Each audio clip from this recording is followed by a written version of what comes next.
ज्ञानवापी में जो मस्जिद है वहां के एएसआई सर्वे को लेकर आज इलाहाबाद हाईकोर्ट में सुनवाई हुई, जिसके बाद हाईकोर्ट ने 3 अगस्त तक के लिए अपना फैसला सुरक्षित रख लिया। आज हुई सुनवाई के दौरान एएसआई के अधिकारी भी हाईकोर्ट में मौजूद थे। एएसआई ने हाईकोर्ट में आज एक हलफनामा दाखिल किया, जिसमें सर्वे और मुस्लिम पक्ष की आपत्तियों पर विस्तार से लिखा गया।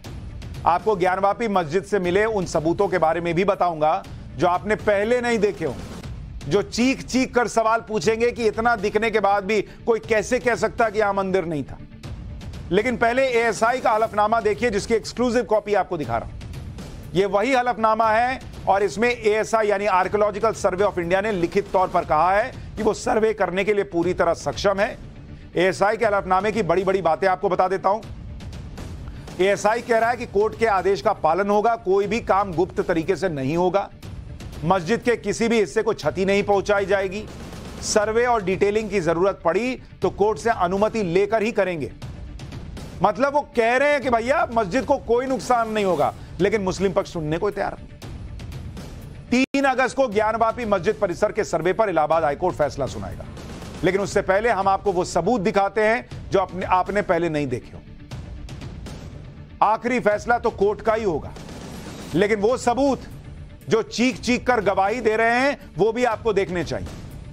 ज्ञानवापी में जो मस्जिद मौजूद है उसके अंदर ऐसे ऐसे प्रतीक हैं, ऐसे ऐसे अवशेष हैं जो हिंदू मंदिर होने की तरफ इशारा करते हैं। पाठशाला में मैंने आपको पहले भी ज्ञानवापी मस्जिद के अंदर की वो तस्वीरें दिखाई हैं जिनमें हिंदू मंदिर होने के प्रतीक साफ दिखते हैं। आज फिर से आपको ज्ञानवापी मस्जिद परिसर के अंदर की ऐसी ऐसी तस्वीरें दिखा रहा हूं कि आप हैरान रह जाएंगे। सबसे पहले इस तस्वीर को ध्यान से देखिए। इस तस्वीर में जो शब्द नजर आ रहे हैं वो ज्ञानवापी की दीवार पर उकेरे गए। इसमें कुछ शब्द हैं जो पढ़ने में आ रहे हैं। अब सवाल यह है कि जो शब्द ज्ञानवापी के अलग अलग हिस्से में पाए गए हैं वो संस्कृत में लिखे गए हैं या फिर इनका वैदिक काल से कोई नाता है, क्योंकि इन शब्दों को देखने से इतना तो साफ हो रहा है कि ये कम से कम उर्दू में तो नहीं है बॉस। इसमें एक जगह मंडपवत लिखा हुआ है, नजर आ रहा है। आप अच्छी तरह जानते हैं मंडपवत शब्द सनातन से ही जुड़ा हुआ है। कौन सा ऐसा मंदिर होता है बॉस जिसमें इस तरह से लिखा हुआ होता है? क्या ये अपने आप में सवाल नहीं पूछ रहा कि कौन सा मस्जिद है बॉस, किसने लिख दिया श्लोक वहां पर? इतना ही नहीं, आपको और दिखाता हूं। ज्ञानवापी मस्जिद परिसर के अंदर ऐसे ऐसे साक्ष्य हैं जो आपको हैरान कर देंगे। आपने मस्जिद परिसर के अंदर तहखाने की दीवारों पर मंत्र लिखे देखे। आपको श्लोक भी दिखाता हूं। एक तस्वीर देखिए, कुछ श्लोक लिखे हुए नजर आ रहे हैं। इसमें भी ज्ञानवापी की दीवारों पर मिले ये शब्द ठीक वैसे ही हैं जो वेद और पुराणों में पाए जाते हैं। उत्तर वैदिक काल में इसी तरह के शब्द पाए गए थे और फिर मंदिरों में इसके लिखने की परंपरा चल पड़ी। इलाहाबाद हाईकोर्ट में हुई सुनवाई के दौरान हिंदू पक्ष के वकील विष्णु शंकर जैन ने चीफ जस्टिस और मुस्लिम पक्ष को ऐसे ही श्लोक दिखाए कि बॉस बताइए कौन से मस्जिद में ऐसे श्लोक लिखे होते हैं, और बताया कि इस तरह के श्लोक सनातन धर्म से जुड़े होते हैं। मैंने आपको पाठशाला में बताया था कि ज्ञानवापी मस्जिद के तहखाने की दीवारों में शेर की आकृति भी बनी हुई है। अब आपको मस्जिद परिसर के अंदर हाथी की तस्वीर दिखाता हूं। ज्ञानवापी मस्जिद की पश्चिमी दीवार पर हाथी बना हुआ है। यह हाथी दीवार के अंदर की तरफ बना हुआ है। अब आप खुद सोचिए कि मस्जिद के अंदर हाथी की मूर्ति का क्या काम है बॉस? वही हाथी जो गणेश जी का प्रतीक भी है। ज्ञानवापी मस्जिद में हाथी की कलाकृति की मौजूदगी हैरान करने वाली है। आपने शायद ही किसी मस्जिद की दीवार पर हाथी की मौजूदगी देखी होगी। ज्ञानवापी मस्जिद के अंदर की एक और तस्वीर आपको दिखाता हूं। इसे भी गौर से देखिए। इस तस्वीर में एक फूल की आकृति नजर आ रही है। प्राचीन मंदिरों में इस तरह के फूलों की आकृतियां देखने को मिलती हैं। ये जो फूल की आकृति ज्ञानवापी में मिली है वो नाग केसर के फूल जैसी है। ये वही फूल है जो भगवान शिव को का प्रिय फूल माना जाता है। मान्यता है कि भगवान शिव की पूजा में इस फूल के इस्तेमाल से विशेष फल की प्राप्ति होती है। इतना ही नहीं, ज्योतिष शास्त्र और तंत्र शास्त्र में भी इसका जिक्र मिलता है। अब आप बताइए, मस्जिद के अंदर फूल मिल रहा है और फूल भी वही जो शिव जी को पसंद है, यह भी इत्तेफाक है। ज्ञानवापी मस्जिद की दीवारों पर बहुत सारे ऐसे प्रतीक हैं जिनका सीधा संबंध हिंदू मंदिरों से। ज्ञानवापी मस्जिद परिसर की दीवारों पर कमल के फूल के अलावा एक और फूल की आकृति मिली जिसे सहस्त्र कमल कहते हैं। ज्ञानवापी मस्जिद के अंदर जाने वाले जो गेट है उस पर भी सहस्त्र कमल की आकृति बनी हुई। सनातन संस्कृति या फिर यूं कह लीजिए कि हिंदू संस्कृति में जो योग की परंपरा है उसमें अलग अलग चक्रों को अलग अलग तरीके से दिखाया जाता है। इसमें जो सहस्त्रार चक्र होता है वो भी कमल की आकृति का होता है। सहस्त्रार चक्र मस्तिष्क में होता है। मान्यता है कि अगर किसी ने इस चक्र को एक्टिव कर लिया तो उस व्यक्ति को अलौकिक शक्तियों की प्राप्ति होती। ज्ञानवापी मस्जिद की पश्चिमी दीवार तो सबूतों का खजाना है। मतलब वहां तो जिधर देखिए सबूत ही सबूत है।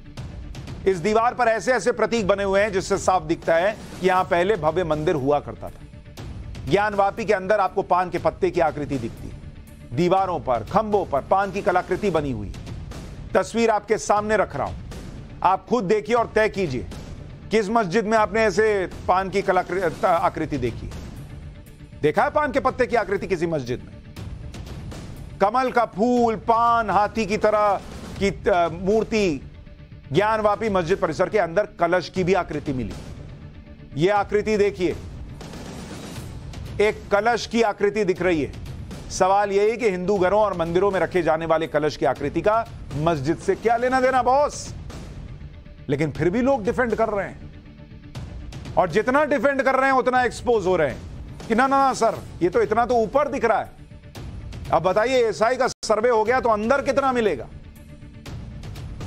ज्ञानवापी मस्जिद परिसर के तहखाने के अंदर जो खंबे मिले हैं उन पर मंदिर की घंटियों की आकृति भी दिखाई दे रही है। ये देखिए,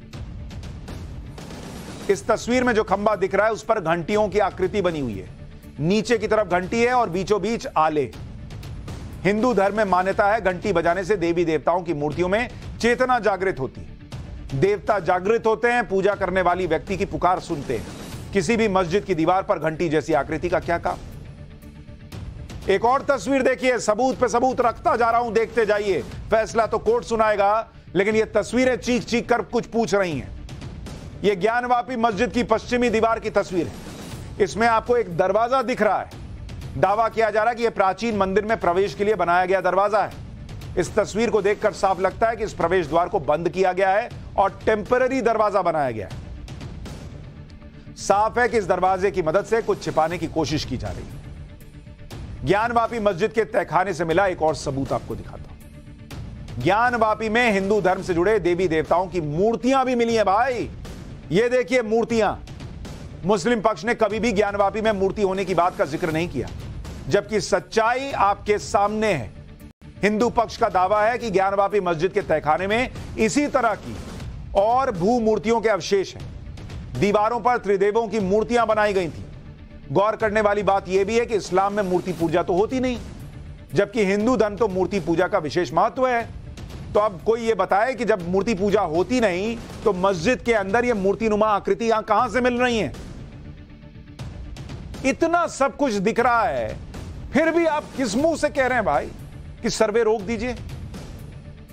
वाराणसी में ज्ञानवापी मस्जिद परिसर का सच बहुत जल्दी सामने आने वाला है। ज्ञानवापी मस्जिद को लेकर हिंदू पक्ष का दावा है कि यह आदि विश्वेश्वर मंदिर को तोड़कर बनाई गई, जबकि मुस्लिम पक्ष का कहना है कि यह मस्जिद सैकड़ों साल से।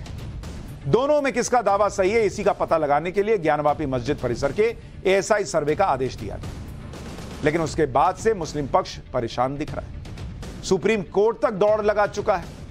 आप देखिए कि ज्ञानवापी में सर्वे के मामले में अब तक क्या क्या हुआ। 21 जुलाई को वाराणसी जिला अदालत का आदेश आया कि ज्ञानवापी में एएसआई का सर्वे होगा। 24 जुलाई सुबह 7 बजे से एएसआई ने सर्वे शुरू किया। मुस्लिम पक्ष ने सुप्रीम कोर्ट में अपील कर दी। दौड़ दौड़े सुप्रीम कोर्ट तक चले। सुप्रीम कोर्ट ने भी सुन लिया। फिर 26 जुलाई तक सर्वे पर रोक लगा दी, कहा हाईकोर्ट भी चले जाइए। 26 जुलाई इलाहाबाद हाईकोर्ट में मामले की सुनवाई होती है। 27 जुलाई को फिर सुनवाई होती है। हाईकोर्ट ने सुनवाई के बाद फैसला सुरक्षित रख लिया और 3 अगस्त को एएसआई सर्वे पर फैसला आएगा। तब तक सर्वे रुका हुआ। आज इलाहाबाद हाईकोर्ट में सुनवाई के दौरान हिंदू और मुस्लिम पक्ष के वकीलों के साथ साथ एएसआई की तरफ से अधिकारी भी थे। सुनवाई के दौरान मुस्लिम पक्ष ने कहा कि सर्वे से मस्जिद के ढांचे को नुकसान हो सकता है। काहे का नुकसान बॉस? मुझे तो समझ ही नहीं आ रहा। जबरदस्ती ढांचे का नुकसान, ढांचे का नुकसान। एक तो ढांचा खड़ा की हो जिसकी एक दीवार, पश्चिमी दीवार पूरी मंदिर दिखती है। इतना तो ढांचा है वो टूटा हुआ, और उसमें भी कह रहे हैं कि ढांचे को नुकसान हो जाएगा, जबकि एएसआई कह रहा है नहीं करेंगे भाई नुकसान, मशीन से चेक कर लेंगे, ना नुकसान हो जाएगा। कह रहे हैं हिंदू पक्ष के पास कोई सबूत नहीं है और वो कोर्ट के जरिए सबूत इकट्ठा करना चाह रहा है। तो करने दो, क्या दिक्कत है? जब मस्जिद है तो कोई सबूत मिलेगा ही नहीं। लेकिन नहीं, इस पर हिंदू पक्ष ने कहा कि सर्वे में जो मिलता है उससे मुस्लिम पक्ष असहमत हो सकता है, लेकिन सबूत जमा करने से तो रोका नहीं जा सकता। सर्वे से मस्जिद को किसी भी तरह का कोई नुकसान नहीं होगा। सुनवाई के दौरान हाईकोर्ट में एएसआई से भी सवाल पूछा गया। हाईकोर्ट ने एएसआई अपर डायरेक्टर से पूछा कि एएसआई की कानूनी पहचान क्या है और इसे कब और किस उद्देश्य के लिए बनाया गया था। एएसआई अधिकारी ने कोर्ट में कहा कि एएसआई 100 साल पुरानी संस्था है बॉस, और स्मारकों और पुरावशेषों की सुरक्षा और संरक्षण का काम करती है। हाईकोर्ट ने आर्कियोलॉजिकल सर्वे ऑफ इंडिया से पूछा कि क्या बिना मस्जिद को नुकसान पहुंचाए सर्वे हो सकता है क्या। इस पर एएसआई ने एफिडेविट दिया, मतलब लिख के दिया भाई कि मस्जिद को बिना नुकसान पहुंचाए सर्वे कर लेंगे। हमारे पास ऐसे इंस्ट्रूमेंट हैं जिनसे मस्जिद को कोई नुकसान नहीं होगा। लिख के दे रहा है, एफिडेविट दे रहा है एएसआई। कह रहे राम मंदिर मामले में भी तो किए न थे, आप भूल गए क्या?